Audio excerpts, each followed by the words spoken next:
I think is very important. Not only to the idea is not about educating people to like how to polygamy, right? Okay. But it's like, what is polygamy? How to manage it? And what are the misconceptions about polygamy? That's the things that I think we should touch on this entire podcast. And also, like, there's a saying, if let's say you want to learn something, learn from someone who have done it and done it well. That's the most important thing, right? So I think from how we know you, from what we see, is you have done it very well. All right. So maybe perhaps throughout this podcast, other than the polygamy stuff, maybe through your as a father. Okay, as a father of how many? Like 5? 5 kids. Okay, Alhamdulillah. So as a father of 5 and husband of 2. Okay. Okay, husband of 2. You want to join the club, is it? Inshallah, if let's say that's mine, then that's mine. Okay. So as like a family man, a family guy, I would say a family man. Okay. How do you manage this? And actually, I believe for whatever that you're about to share is going to give a lot of values to those that are not only already married, but planning to get into marry, especially even the younger generations. Because for younger generations people, example, after they quit from, like, they graduated from their school, there's only 2 things that they are going to face. Number 1 is career. Number 2 is marriage. Family. Right? Okay. Yeah, family. So this is something that I think is inevitable. Means you can't escape this. Unless you say, I don't want to get married. Right?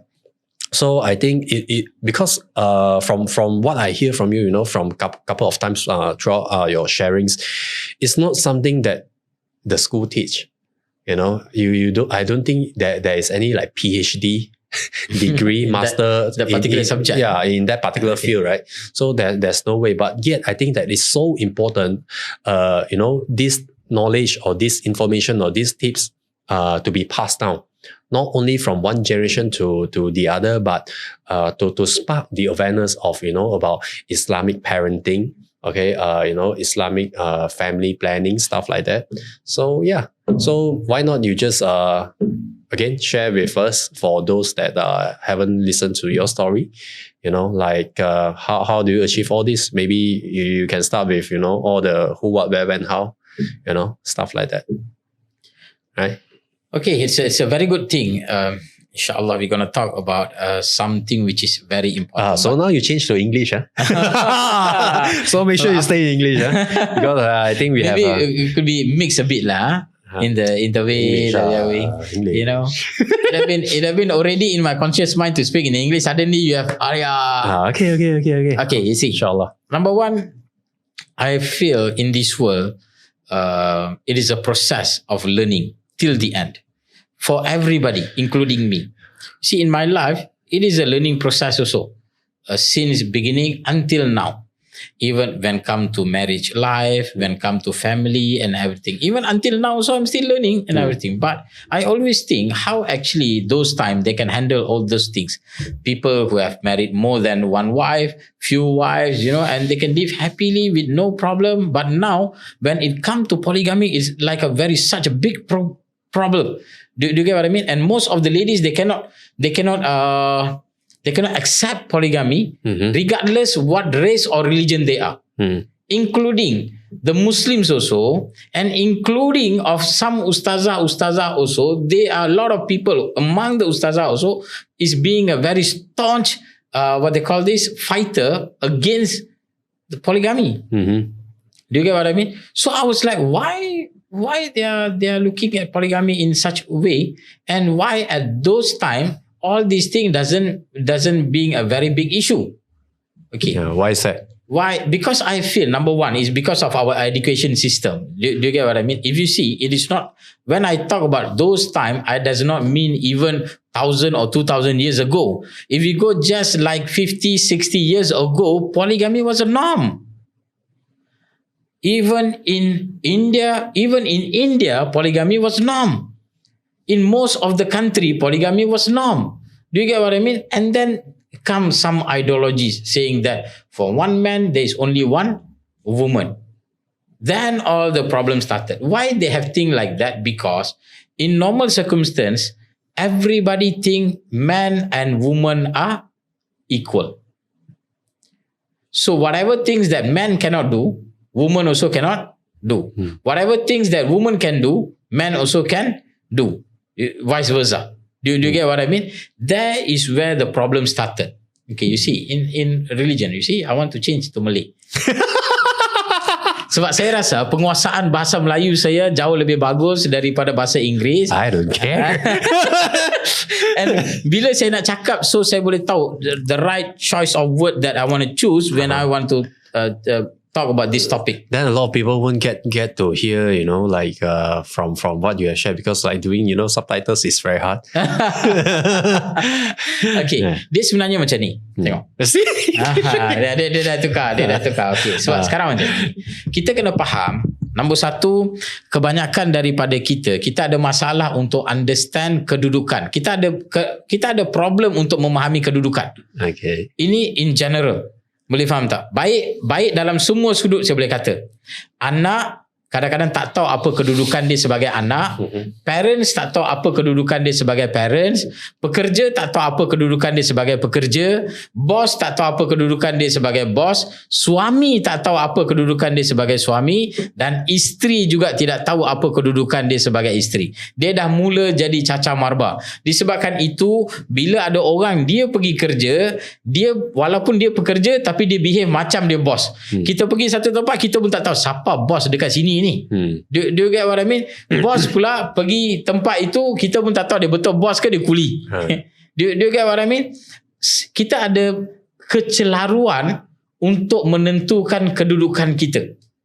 Disebabkan itulah kita menghadapi semua problem-problem ini. Pada pandangan saya, hatta pemimpin pun dengan rakyat pun ada masalah kecelaruan kedudukan. Kalau dulu, sebagai contoh, pemimpin apa tugas dia?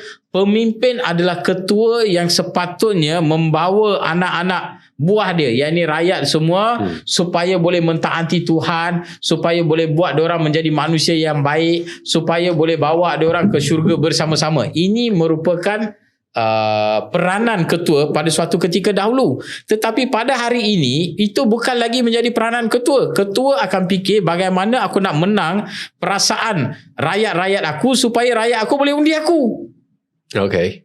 Do you get the point? Yes. So bila dia ada pemikiran, dia terpaksa mendapatkan undi daripada rakyat dia, dia bukan buat untuk demi kebaikan rakyat, dia akan buat demi kebaikan diri dia, untuk dia dapat undi, dan akhirnya dia kekal di dalam kedudukan itu. Akan menyebabkan kadang-kadang benda yang salah pun akan diluluskan demi untuk mencapai undi. Ada benda yang dia tahu untuk rakyat, benda ini tidak baik, tapi dia takkan dapat. Sebagai contoh, lagi satu contoh yang saya bagilah. Pada hari ini, yang antara benda yang saya sangat tidak setuju, termasuk juga pihak berkuasa dekat Malaysia, termasuk PDRM sekali. Saya agak kurang bersetuju dengan pendekatan yang akhir-akhir ini PDRM cuba buat. Iaitu bila ada benda yang viral dekat media sosial dan sebagainya, mereka nak meredakan orang, dia terus pergi tangkap kawan tu. How is that? Contoh. Kalau dulu, kalau ada isu, biasanya orang pergi, polis akan siasat, tanya dan sebagainya. Betul ke tak? Sekarang ni, let's say kalau ada satu kereta dah bawa laju, jadi isu, jadi viral dan sebagainya, first you akan nampak apa? Pemandu kereta itu besok akan duduk di balai. Saya nak bagi satu contoh yang berlaku. Ini memang kes yang berlaku dekat Malaysia. Ada satu wanita, kita nampak satu video, ada seorang lelaki yang pergi dekat perempuan itu dan dia ketuk kepala perempuan ke apa, dia macam mana tak tahu dia buat. Do you still remember that video? No idea. The end, lelaki itu telah ditangkap dan juga hatta dia juga menerima hukuman penjara. Selepas daripada itu, baru keluar cerita yang sebenarnya perempuan itu memandu sehingga hampir lelaki itu kehilangan nyawa. Oh, okay. Do you get the point? Tetapi who cares? Nobody cares.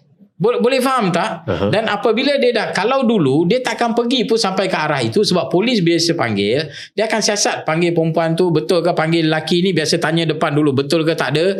Okey, bila dia dapat tahu kebenaran, okey tak apa, lain kali jangan buat macam ni, settle balik. Sekarang dia dah tak jadi macam tu. You waste mahkamah punya time, you waste itu, you waste ini dan sebagainya, dan kebanyakan tindakan hanya akan dibuat bila mana benda itu menjadi viral.